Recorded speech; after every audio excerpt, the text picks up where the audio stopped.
Halo semua, kali ini saya akan membahas tentang contoh soal dan pembahasan PSAT untuk SMK. Ya, untuk bab pertama, di sini ada dimensi 3. Soal yang pertama, sebuah kubus ABCDEFGH yang memiliki rusuk 8 dm dan terdapat titik M yang membagi dua garis CG. Berapakah jarak antara titik M dengan bidang ABGH? Nah, di sini kita punya kubus ya. Lalu kita ambil titik M di tengah-tengah garis CG ya, membagi dua. Ini titik M-nya, lalu kita gambar bidang ABGH-nya ya. Setelah kita gambar ABGH, lalu kita tentukan jaraknya ya. Yang pertama kita tarik dulu garis lurus antara titik M dengan tengah-tengah dari garis BG ya. Lalu kita peroleh segitiganya jadi MNG. N itu kita ibaratkan titik-titik yang telah kita garis lurus ini ya, dari M ya ke tengah-tengah garis BG. Nah, setelah itu kita peroleh jarak antara titik M dengan bidang ABGH, yaitu M ke M aksen ya. Nah, di sini diketahui yang pertama ada garis MG ya. Garis MG itu panjangnya berapa? Panjangnya setengah dari CG, kan tadi membagi dua ya. Berarti setengah dari 8 sama dengan 4 desimeter. Di sini juga kita punya garis MN ya. MN juga sama, setengah dari BC. Berarti nanti setengah dari 8 sama dengan 4 desimeter. Yang ketiga garis G ke N. Itu 4/2 desimeter atau setengah dari diagonal sisi ya. Setengah dari B ke G. Nah, di sini jawabannya kita menggunakan perbandingan luas segitiga. Di sini kita punya luas segitiga 1 sama dengan luas segitiga 2. Nah, dari luas segitiga 1 kita peroleh setengah alas 1 kali tinggi 1 sama dengan setengah alas 2 kali tinggi 2 dari luas segitiga 2 ya. Nah, ini kan setengah sama setengahnya sama. Kita anggap nggak ada. Nah, di sini alas satunya kan GN ya. Tinggi satunya MM aksen sama dengan alas 2-nya MN, tinggi 2-nya MG. Nah, di sini GN kan udah tahu ya. GN itu 4/2 dikali MM aksen sama dengan MN sama MG-nya juga tahu ya, 4 kali 4. Nah, di sini berarti kita peroleh MM aksen itu 16/4/2. Lalu kita bagi, kita sederhanakan dan kalikan sekawan ya. Berarti MM aksennya sama dengan 4/2 dikali akar 2 per akar 2. Berarti kita peroleh MM aksennya sama dengan 2/2 desimeter. Untuk soal yang kedua, di sini ada limas ya. Limas TABCD dengan AB sama dengan BC sama dengan 4 cm. Artinya alasnya berupa persegi. Jika panjang rusuk tegaknya adalah 8 cm, maka nilai sinus sudut yang terbentuk antara bidang TBC dan ABCD adalah. Nah, di sini ada limasnya ya. Nah, di situ antara bidang TBC dan ABCD kan diwakilkan dengan titik E. Titik E yang kita proyeksikan ke titik P, lalu kita tarik garis lurus ke titik T ini ya, yang mana itu adalah tinggi limas. Sehingga kita peroleh segitiganya jadi TPE dengan sudutnya di E. Oke. Dengan kata lain, yang pertama kita harus cari adalah tinggi dulu ya nanti ya. Tinggi limasnya kan kita belum tahu. Nah, di sini diketahui yang pertama P ke E ya. Panjang P ke E itu kan setengah dari rusuk AB ya, sama dengan 2 cm, setengah dari 4. Yang kedua P ke C itu setengah dari AC. P ke C itu setengah dari AC ya, atau diagonal sisi. Jadi 2/2 cm ini dibutuhkan buat nanti cari tinggi limas. Yang ketiga ada panjang rusuk tegak ya. Rusuk tegaknya limas dari T ke C itu 8 cm. Yang pertama kita cari dulu ya tinggi limasnya, yaitu P ke P. Kita peroleh segitiganya TPC ya berarti ya. Jadi TP itu tinggi limasnya, P ke C kan kita udah dapat ya. Jadi kita nanti cari T ke P dari situ. Nah, rumus Pythagoras ya pakainya ya. TC kuadrat sama dengan TP kuadrat ditambah PC kuadrat. Nah, di sini kan TC-nya udah tahu ya. 8 kuadrat sama dengan TP kuadrat ditambah 2/2 kuadrat. Berarti 64 sama dengan TP kuadrat ditambah 8. Kita tahu kalau TP kuadratnya nanti dipindah ruas ya, jadi 64 kurangi 8.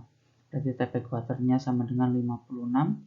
Jadi TP-nya itu akar 56 cm. Nah, selanjutnya kita kan udah dapat TP. baru kita cari TE-nya ya, TE di sini. Nanti baru kita bisa dapat nilai dari sinus sudut alfa ini ya. Nah, TE sama pakai Pythagoras, TE kuadrat sama dengan TP kuadrat ditambah PE kuadrat. TE kuadrat sama dengan TP-nya kan akar 56 ya. Akar 56 kuadrat ditambah PE-nya kan 2 ya, 2 kuadrat. Berarti TE kuadrat sama dengan 56 ditambah 4. Berarti TE kuadrat sama dengan 60, TE-nya sama dengan akar 60. Kita udah dapat TP, udah dapat TE, PE-nya juga kita udah tahu ya. Berarti kita menentukan nilai sin. Nilai sin alfa rumusnya depan per miring ya. Berarti depan sudutnya itu kan TP, miringnya TE. Berarti dengan kata lain sin alfa sama dengan TP dibagi TE. TP-nya akar 56, TE-nya akar 60. Terus kita samakan penyebut dulu ya, atau kita kalikan sekawan. Berarti akar 56 per 60, akar 60 dikali akar 60 per akar 60. Berarti nanti jadinya akar 3360 dibagi 60 ya. Nanti sama dengan 4 akar 210 dibagi 15, kita sederhanakan. Untuk bab selanjutnya, transformasi geometri. Contoh soal yang pertama, di sini terdapat dua titik A dan B, yaitu 1,2 dan min 3,4 yang akan direfleksikan oleh garis Y sama dengan X. Bayangan dari titik A dan B adalah. Nah, di sini diketahui yang pertama titik A ya. Titik A itu 1,2, titik B-nya min 3,4, dan kita akan refleksikan terhadap garis Y sama dengan X. Nah, sebuah titik X, Y jika direfleksikan terhadap garis Y sama dengan X, maka bayangannya akan menjadi Y, X. Jadi dibalik doang ya. Nah, berarti nanti yang pertama titik A ini kan 1,2, berarti nanti bayangannya jadi 2,1 ya kalau direfleksikan terhadap garis Y sama dengan X. Berarti yang B juga sama ya, tinggal dibalik aja. Min 3,4, berarti bayangannya jadi min 4, min 3. Jadi bayangan dari titik A dan B masing-masing adalah A aksen yaitu 2,1 dan B aksen yaitu min 4, min 3. Selanjutnya nomor 2, titik A3, min 1 akan didilatasikan dengan 1,2,2 ya. Di sini berarti artinya 1,2 itu pusatnya, 2 itu skalanya ya. Maka bayangan titik A adalah, kayak yang pertama kita tahu kalau A itu 3,1 dan pusatnya kan A, B ya, itu 1,2 dengan skalanya sama dengan K sama dengan 2 ya.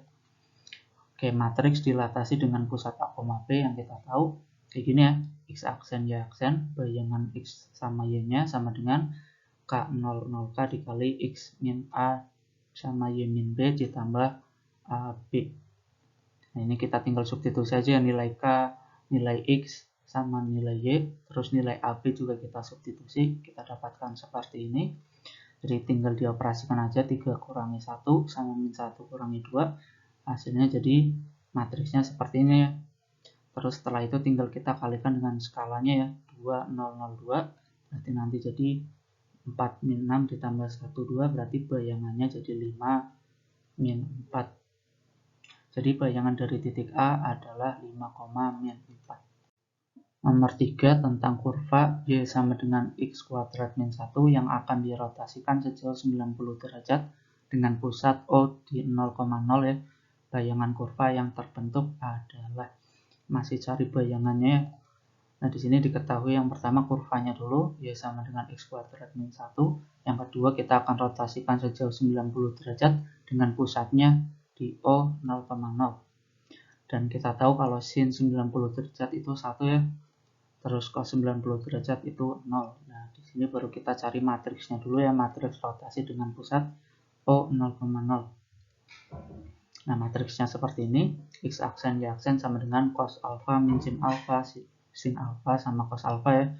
Alfanya kan 90 derajat ya, nanti dikali XY. Nah, di sini kita tinggal substitusikan nilai sin 90 derajat dengan cos 90 derajat. Berarti nanti jadi seperti ini ya, 0 min 1, 1, 0 dikali XY. Jadi nanti kita kalikan matriksnya. Kita peroleh X aksen Y aksen sama dengan min Y sama X ya. Oke, diperoleh di sini X aksennya sama dengan min Y. Kita sama dengankan dulu ya. Jadi Y sama dengan, biar kita bisa substitusikan ke kurvanya. Jadi Y sama dengan min X aksen, berarti nanti Y-nya kita substitusikan jadi min X aksen. Dan sama nilai X-nya kita udah tahu ya, X-nya sama dengan Y aksen. Baru kita cari bayangan kurvanya. Di sini Y sama dengan X kuadrat min 1, jadi Y-nya kita substitusikan sama min X aksen, terus X-nya kita substitusikan sama Y aksen ya. Nah, diperoleh min X aksen sama dengan Y aksen kuadrat min 1. Di sini kita tinggal kuadratin aja ya, sama aksennya kita ilangin. Jadi min X sama dengan Y kuadrat min 1. Lalu kita pindah ruas, jadi Y kuadrat sama dengan 1 min X. Lalu kita buat Y sama dengan ya, seperti persamaan yang awal. Jadi Y sama dengan akar 1 min X. Kita akarkan kedua ruas ya. Nah, bab yang ketiga tentang kaidah pencacahan. Nah, untuk soal yang pertama, terdapat tim lomba yang beranggotakan 7 orang. Jika tim tersebut akan memilih ketua dan bendahara, maka banyak susunan pilihan yang mungkin adalah. Oke, di sini diketahui yang pertama anggotanya ada 7 ya. Yang kedua, pilihannya ada 2, yaitu ketua dan bendahara.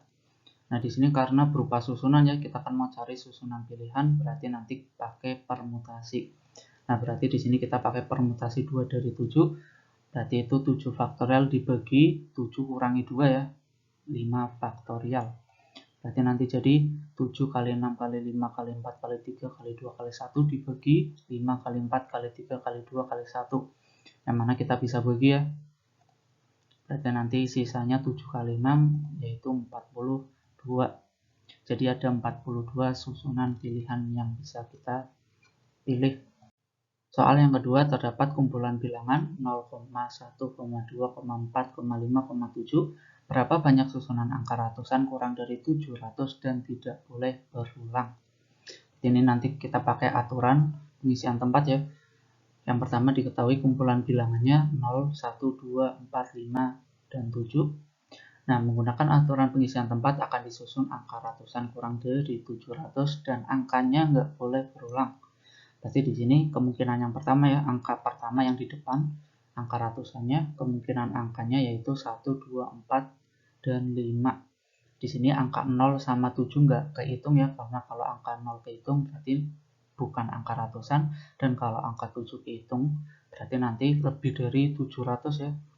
Nah, di sini kita misalkan ambil angka 1. Nah, di sini untuk kemungkinan yang kedua, di angka yang kedua, kemungkinan angkanya itu ada 0, 2, 4, 5, 7. Satunya kan tadi udah diambil ya. Berarti kita nggak bisa dipakai lagi nih. Berarti tinggal 5 kemungkinan aja ya. Terus kita misalkan ambil angka 2. Nah, di sini yang ketiga, kemungkinan angka ketiga yang terakhir ya. Kemungkinan angkanya yaitu 0, 4, 5, 7. 1 sama 2-nya kan udah dipakai. Berarti nggak bisa dipakai lagi. Berarti di sini ada 4 kemungkinan. Nah, berarti nanti kita peroleh aturan pengisian tempatnya jadi 4 kemungkinan dikali 5 kemungkinan dikali 4 kemungkinan lagi ya, berarti 80 susunan. Soal nomor 3, berapa banyak susunan kata yang dapat dibuat dari kata usaha? Ini kita pakai rumus identik nanti ya. Di sini yang pertama kita tahu N-nya itu 5 huruf ya, totalnya ada 5 huruf. Dan huruf yang sama itu ada huruf A, yaitu ada 2 huruf ya yang sama ya. Jadi nanti kalau identik kita cari huruf yang sama. Nah, di sini menggunakan rumus identik yaitu N faktorial dibagi A faktorial kali B faktorial kali C faktorial. Berarti nanti si N ini, si total hurufnya ini nanti dibagi sama huruf yang sama ya. Berarti di sini kasusnya 5 faktorial dibagi 2 faktorial karena ada 2 huruf yang sama ya. Berarti jadi 5 kali 4 kali 3 kali 2 kali 1 dibagi 2 kali 1. Sisanya berarti 5 kali 4 kali 3. Berarti ada 60 kata yang kita bisa bikin dari kata usaha ini ya. Untuk bab yang terakhir itu bab peluang. Untuk soal nomor 1, dalam satu set kartu bridge tanpa joker ya, peluang terambilnya kartu as atau kartu warna merah adalah. Nah, yang pertama kita cari NA-nya dulu ya, cari kejadian-kejadiannya dulu. Jadi NA itu kejadian terambilnya kartu as, berarti ada 4 kejadian ya. Berarti as yang warna hitam ada 2, yang warna merah ada 2. Nah, di sini kejadian yang B, NB itu kejadian terambilnya kartu warna merah, itu ada 26 kartu ya. Nah, tapi kan di sini kan kartu as berarti kita ngambilnya 2 kali ya. Yang di kejadian yang pertama di kejadian terambilnya kartu as, itu kan kita ngambil kartu as yang warna merah ya. Sedangkan di kejadian B ini, kejadian yang kedua, kita juga ngambil kartu as yang warna merah lagi ya. Berarti ada dua, berarti kita cari kejadian terambilnya kartu as yang warna merah ya. Ternyata ada dua kartu as yang warna merah. Nah, jadi nanti kita cari NS-nya semesta dari kartu bridge itu 52, sehingga kita peroleh peluang A atau B ya. Peluang A atau B itu sama dengan peluang A ditambah peluang B dikurangi peluang A dan B. Jadi nanti peluangnya itu kejadian A ditambah kejadian B, nanti dikurangi kejadian A dan B, soalnya tadi kan dihitungnya 2 kali ya. Oke, di sini berarti nanti peluang A-nya jadi NA dibagi NS ditambah NB dibagi NS dikurangi NA dan B dibagi NS.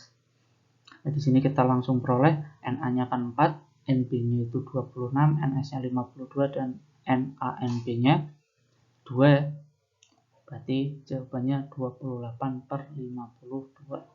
Selanjutnya, dalam pelemparan 3 koin dan 1 dadu yang akan dilakukan 240 kali, frekuensi harapan munculnya 2 angka dan mata dadu prima adalah. Nah, di sini kayak soal sebelumnya ya, ada 2 kejadian. Berarti kita cari kejadian A dulu. Kejadian A di sini kejadian munculnya 2 angka. Berarti angka-angka gambar ya. Angkanya kan ada 2. Selanjutnya angka gambar angka dan gambar angka-angka. Nah, di situ berarti totalnya ada 3 kejadian. Lalu kita cari kejadian B, kejadian muncul mata dadu prima. Angka prima di sebuah dadu itu kan 2, 3, sama 5 ya. Dan ada 3 kejadian juga ya. Selanjutnya kita cari semesta dari kejadian A, yaitu 2 pangkat 3, karena ada 3 koin, berarti sama dengan 8. Lalu kita cari semesta dari kejadian B itu 6 ya. Lalu frekuensinya 240 kali ya, kita ngelemparin 240 kali. Menggunakan rumus frekuensi harapan, yaitu rumusnya peluang A dan B ya. Peluang kejadian A dan kejadian B sama dengan nanti kejadian A dibagi semesta dari A dikali kejadian B dibagi semesta dari B dikali frekuensi. Nah, di sini berarti kejadian A-nya kan 3 dan semesta dari A-nya 8. Jadi 3/8 dikali kejadian B-nya 3, ke semesta dari B-nya itu 6 ya, dikali frekuensinya 240. Berarti nanti hasilnya 3/16 dikali 240. Jadi setelah kita kalikan, itu nanti hasilnya 45 kali. Jadi harapannya dalam 240 kali percobaan kita berhasil sebanyak 45 kali. Contoh soal yang terakhir, dalam sebuah kantong yang berisi 7 bola merah, 3 bola putih, dan 2 bola hitam, peluang terambilnya 2 bola merah dan 1 bola putih adalah. Nah, di sini kan kita suruh cari peluangnya, tapi kita kan ngambilnya nggak cuma satu ya, kita ngambil 2 bola merah dan 1 bola putih sekaligus. Nah, berarti nanti kita pakai kombinasi. Nah, di sini sama kayak sebelumnya, kita cari kejadiannya dulu. NA itu kejadian terambilnya 2 bola merah dan 1 bola putih. Berarti kita dapat kombinasi dari 2 bola merah yang mau kita ambil dari 7 bola merah yang ada, dikali karena kata penghubungnya dan, berarti nanti dikali kombinasi 1 bola putih dari 3 bola putih yang ada. Lalu kita jabarkan menjadi seperti ini. Setelah kita sederhanakan, sisanya jadi 7 kali 3 kali 3, yaitu 63. Kita dapat NA-nya. Lalu yang kedua kita cari semestanya ya, semesta dari kejadian A tadi. Semestanya berarti kan kita ngambil 3 bola ya, berarti kombinasi kita ngambil 3 bola dari totalnya 12 bola, lalu kita sederhanakan menjadi seperti ini, dan sisanya jadi 2 kali 11 kali 10, yaitu 220. Nah, nanti berarti peluangnya, peluang A itu kan NA dibagi NS, NA-nya itu 63, NS-nya itu 220. Berarti peluang kejadian A itu 63/220. Oke, semangat.